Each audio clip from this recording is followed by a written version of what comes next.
Hello, you writing rebels. I'm Kristen McTiernan coming to you not live at all, but on the fifth and final day of 2025's Author Nation. Now, for those of you who don't know, Author Nation is a writers' convention that grew out of the 20 Books to 50K convention that went on for many years under the stewardship of Craig Martell. Now, I think it was 3 years ago or 2 years ago that Craig Martell retired. He's an older gentleman, former Marine, very hardy, but he was ready to be done with it. So Joe Solari bought the 20 Books to 50K convention and renamed it Author Nation. And this year was my first year going under the moniker of Author Nation. Like with any live event, particularly if you don't live in the city in which it occurs, there's the question of, is this worth the money?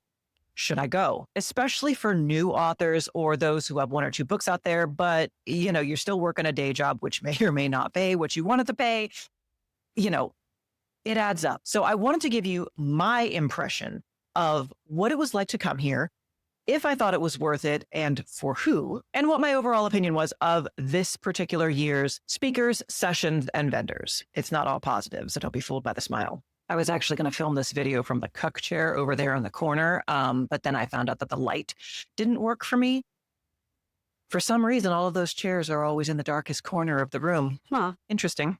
So the main reason I wanted to come to Author Nation this year was, one, I had the time to do it. Two, it was a business expense, so yay. And three, I really wanted to network. I know there's a lot of tools out there. I know there are a lot of people out there who have great ideas. And the thing about living on the internet and having all of your friends there and being a weird introvert who never leaves her basement is if the algorithm doesn't serve it to you, you don't know about it. And so I decided, despite the fact that I didn't really have any friends who were coming here, I was very pleased to see self-publishing with Dale. We managed to meet up a couple of times, but pretty much I don't know anybody here. But I wanted to come here and learn new names. And I wanted to, God forbid, meet new people. I hate people. Because if you live and die by the algorithm, someone else is deciding the knowledge that you have. Whereas if you come in person, you can just walk around and talk to people. Liquid courage required. Coffee.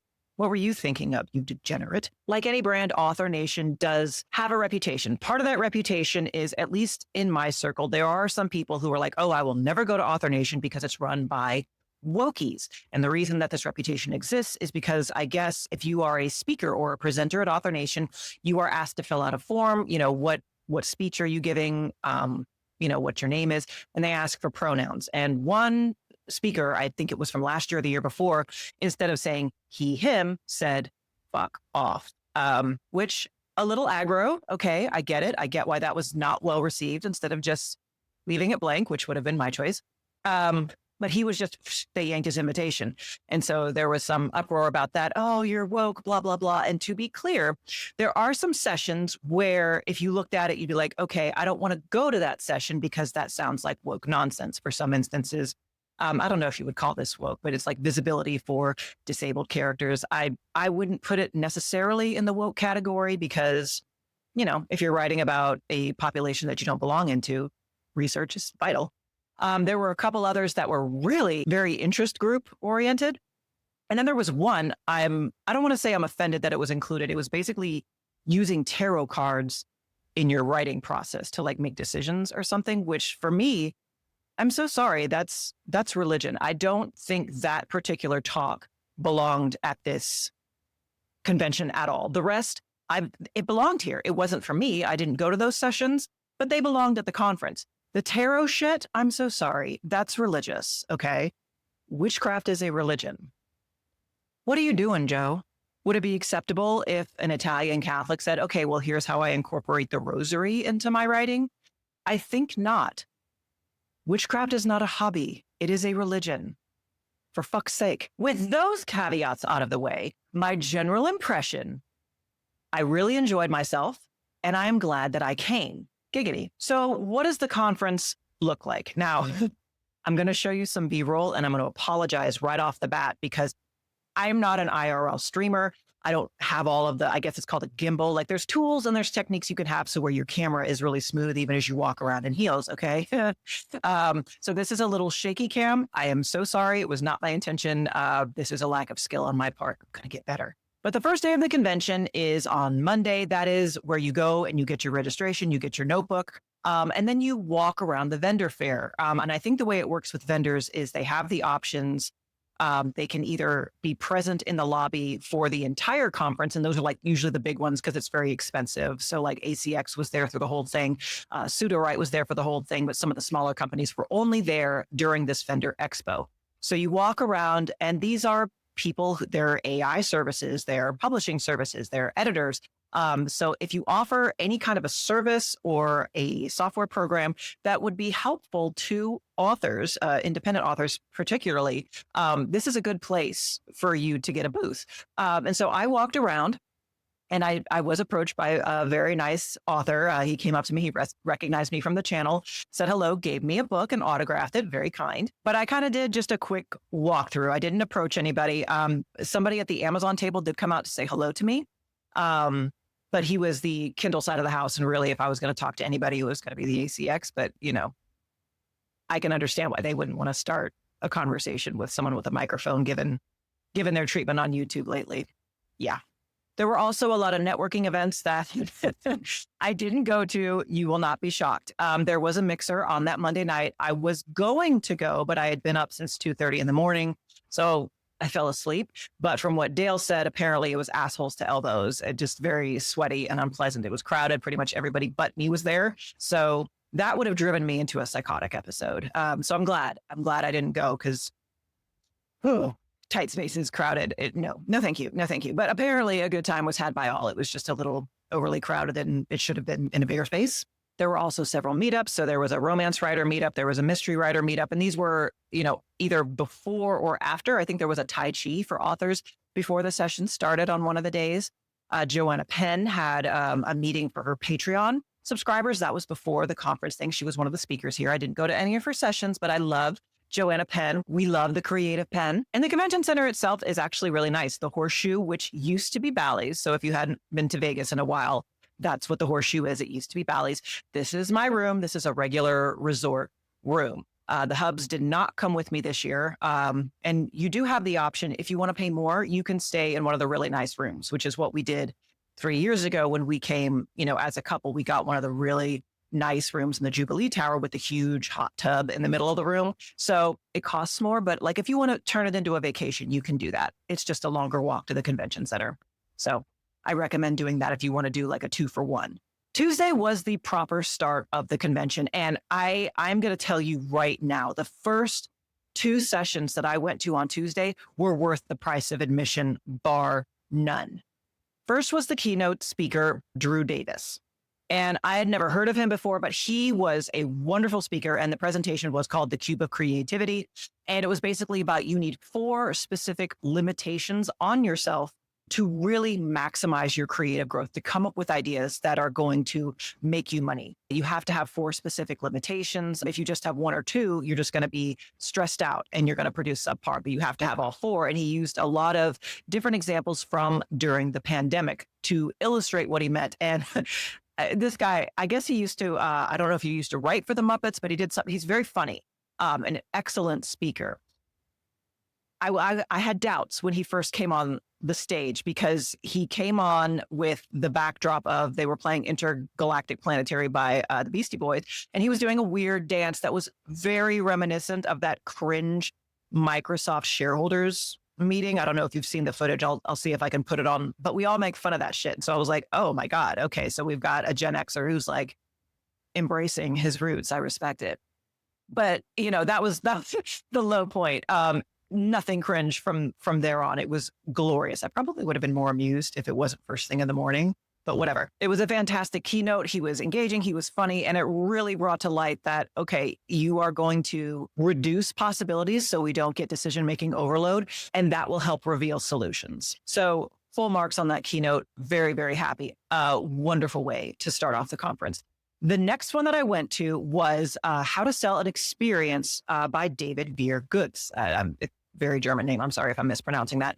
But basically, he runs Scare Mail, which is delivering by post serial horror stories. I had never heard of this business before, but apparently this motherfucker making some money. And it's because he noticed that he's never happy. No one is ever happy with what's in the mailbox. Like whenever I open up my mailbox, you know what it is? Garbage. People spend money to send me litter.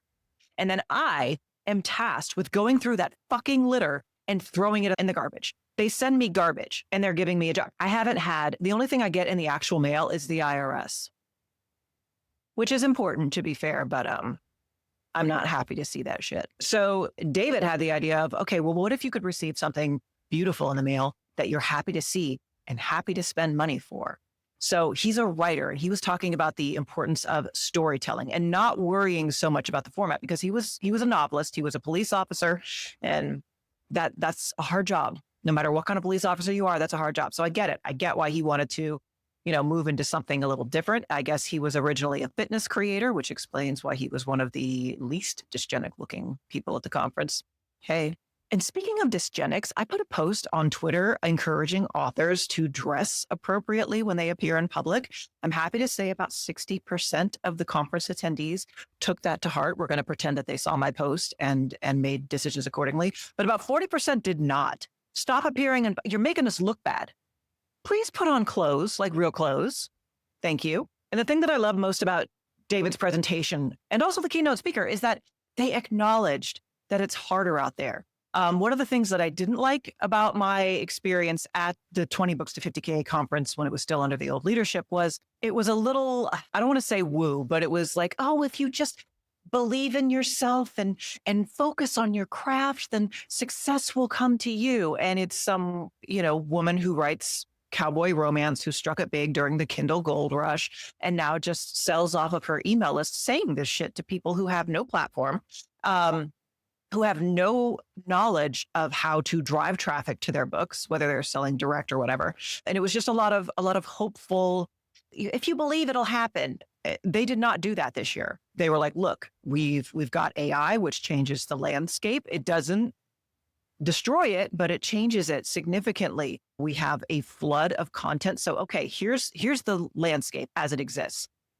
What are you, storyteller, talented author, going to do to differentiate yourself and make a living?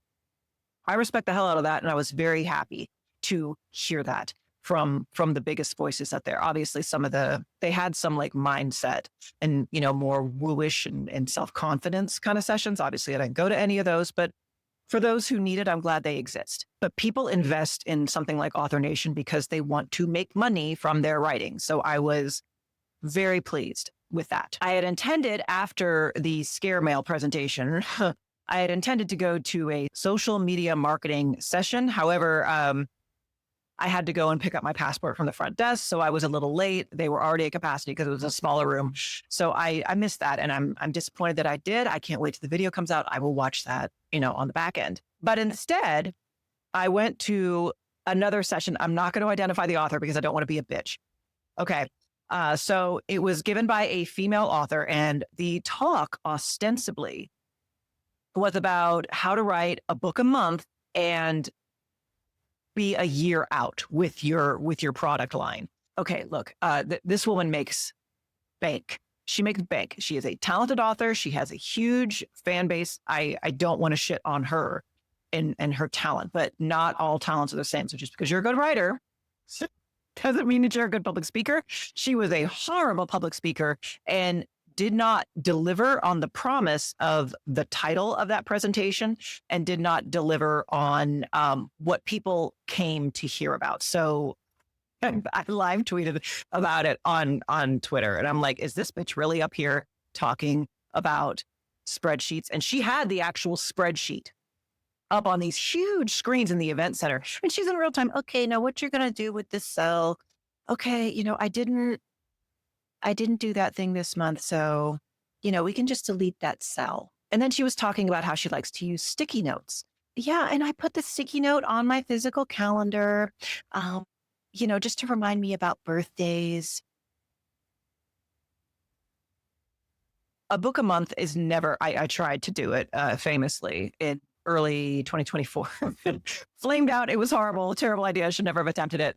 But if I was going to try to do it again, I would have been furious at what was delivered in that speech. And I don't know if if you're pitching Author Nation, like I would like to come and speak for you, I don't know what that process is. Like, do they view the talk in advance, or do you just give like bullet points?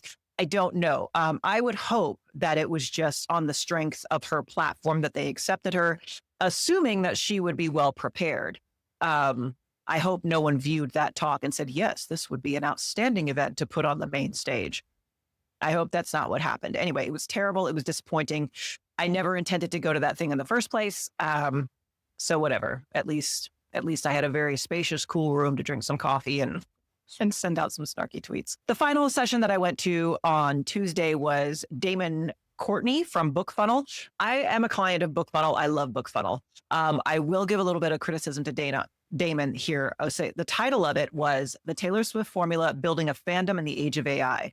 Excellent title, excellent hook. My problem is, for me, I'm not a Taylor Swift hater, but I'm not like a hardcore Swiftie. And it seemed to me that his talk really centered it on and leaned into, exciting actual Swifties and making a lot of inside references. Whereas if I was not already a very happy client of BookFunnel, I would not have walked away from that talk being enthusiastic to sign up, because it just seemed, more of a fan convention for Taylor Swift instead of using it as a hook and then diving into the actual content instead of just dwelling on the examples and pretty much primarily talking about Taylor and nothing but Taylor. David Veer Goods also used Taylor Swift as an example, but moved on pretty quickly. It's like, okay, well, I went to a concert with my daughter and the tickets started at $500. They started there. Here's why I was willing to pay even more than that for me and my daughter. And here's why a lot of other people are too, even if it means going into debt to do it. So he used that as an example, but that wasn't the cornerstone of his speech. Whereas with Damon Courtney, it very much was. This is why people get mad at Swifties. It's not because they hate Taylor Swift, just so we are all aware. The Wednesday sessions I went to were also very good. The morning started with James Blatch, who I forget, he used to be on that podcast with that other guy who the internet doesn't like anymore. I don't remember, but they did like an ads course that did gangbusters. And James he has that perfect British accent. He's mellifluous to listen to. I love him. But basically his talk was the Swiss cheese model, and it was talking about lining up your book package where the cover, the blurb, and the genres all line up perfectly. And he used the point, and this is something that author Melissa Kay pointed out to me, when you're doing Facebook ads, which are the primary ad source for fiction authors, you can't just upload a spreadsheet and say, okay, this is my ideal client. This is what I want. This is my genre. No, they have AI do it now. So if your cover doesn't communicate your genre correctly, it's going to get pitched to people who are not your ideal reader.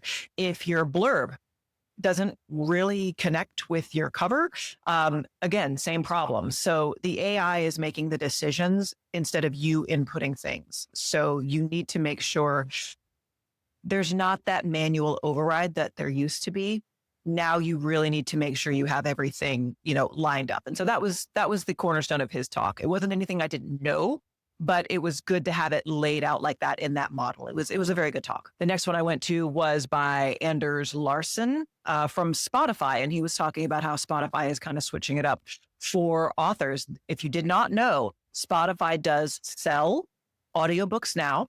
And they also have audiobooks as part of Spotify Premium. So there's two different royalty models. So someone can buy your audiobook outright and listen to it on the Spotify app, which a lot of people are already on, or they can listen to it as part of the Spotify Premium paid subscription. We all know Audible is evil, and they've just suddenly decided to not pay the majority of authors whose, audiobooks, which are very expensive to create, are on their platform. So I left very impressed with what Spotify was doing. Now I have just spun up my podcast version of this channel. So if you enjoy the interviews that are available on here, but you want them in an audio only format, those are now on Apple Podcasts and Spotify. So you can listen to it there. And it's under the same name of Nonsense Free Kristen. And that's just for people who are already on those platforms who prefer audio only for longer format things like my interviews. And the point Spotify was making is, We already have millions of people on Spotify listening to podcasts,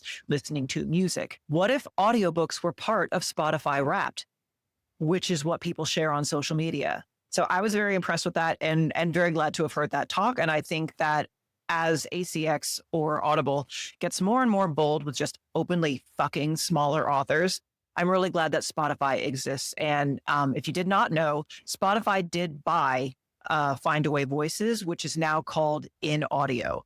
Okay. So Spotify, when you upload to Spotify, your audiobook will be on Spotify. And then you have the option to go wide with it by, I think you click a box or just say, yes, I would like it to be distributed through In Audio as well. Next, I went to Donovan Shearer's talk, How to Get Shelved in Bookstores, which was wonderful. I am coming out with the Twitter Crush in January, and bookstores are going to be a part of my distribution model. I'm lucky enough to live in Kansas City. So we do still have several wonderful indie bookstores that have events and that are active. So I will be utilizing that as part of my release program. So that was really good to hear what is helpful for bookstore owners when you come in to pitch them. I didn't know what a sell sheet was. So he showed us what a sell sheet looks like. This is what they want to know. And he explained, because he is also a bookstore owner, what it means, why they won't talk to you if you don't have Ingram Spark, if you don't have your paperback and or your hardback distributed through Ingram Spark. And that's simply because their margins are cut in half. And if you know anything about running a bookstore, those margins are pretty tight as it is. So the idea of asking an owner, a business owner with a brick and mortar store, to please cut their margins in half because you prefer the interface of KDP over Ingram Spark, that's no bueno. So it was really good to hear from his perspective. Really enjoyed his talk and very helpful for me personally. And I think probably helpful for a lot of other authors as well. And then the final talk that I went to on Wednesday was Greg Kehoe, I think it's pronounced, of Curios. And Curios, I don't think I'm going to use them myself, but I think that they're an amazing platform, and they are a direct sales platform specific to books and not just ebooks. So it's ebooks and audiobooks right now. And they are, I think they said in 2026, they are also going to be coming out with the ability to direct sell physical books. You basically get your own website, all of your books on there, and people can buy directly from you.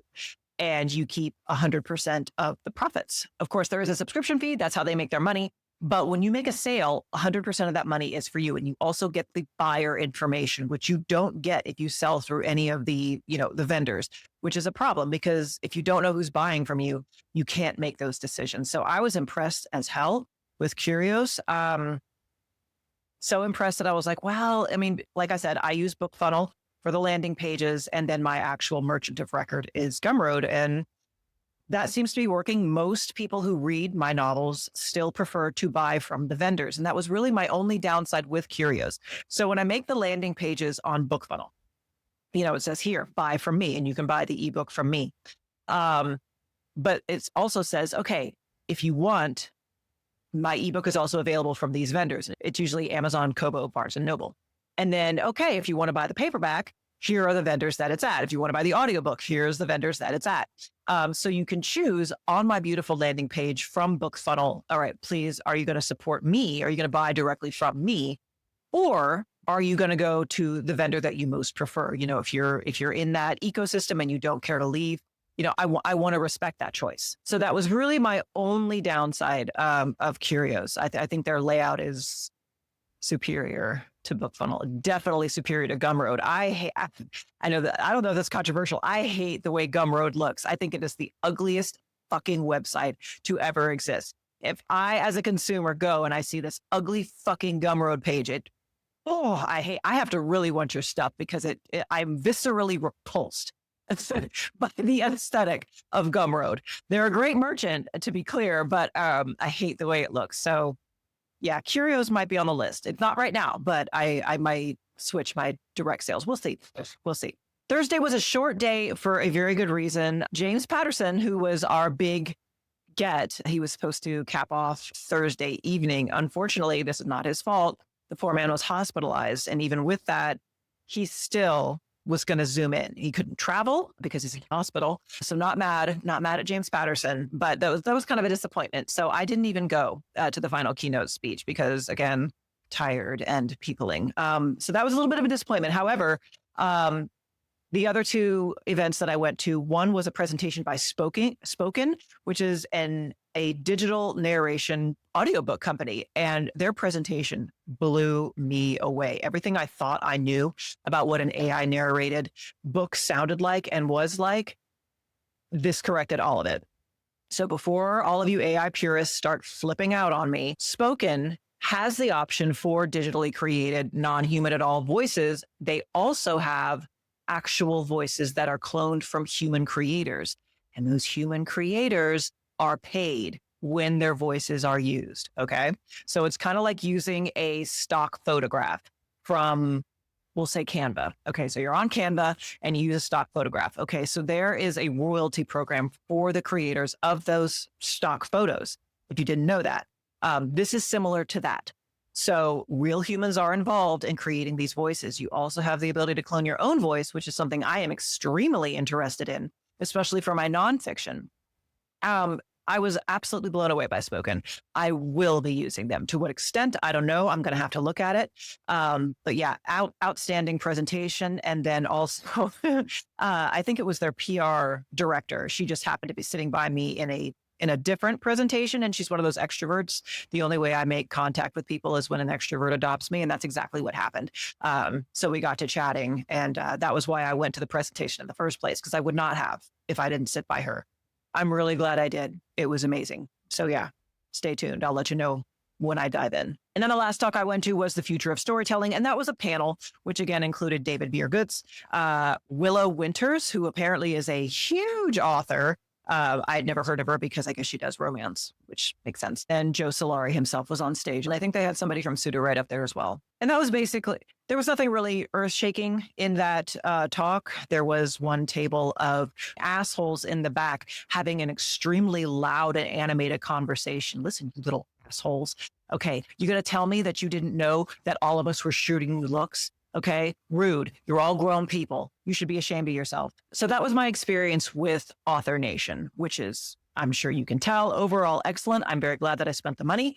And I'm really excited because it gave me a lot of different avenues to kind of ramp up my creative business. So my client business is very mature. It's on a good track, so I have no problem with client acquisition. I feel like I deliver a good product, excellent client relationships. Now, what I want to do is ramp up the creative part of my business, which yes, includes my novels, but I'm also going to be changing how I think about my author newsletter and what its function is going to be. And kind of, I'm creating a digital magazine. Okay, I'll just say that, which I'm really excited about.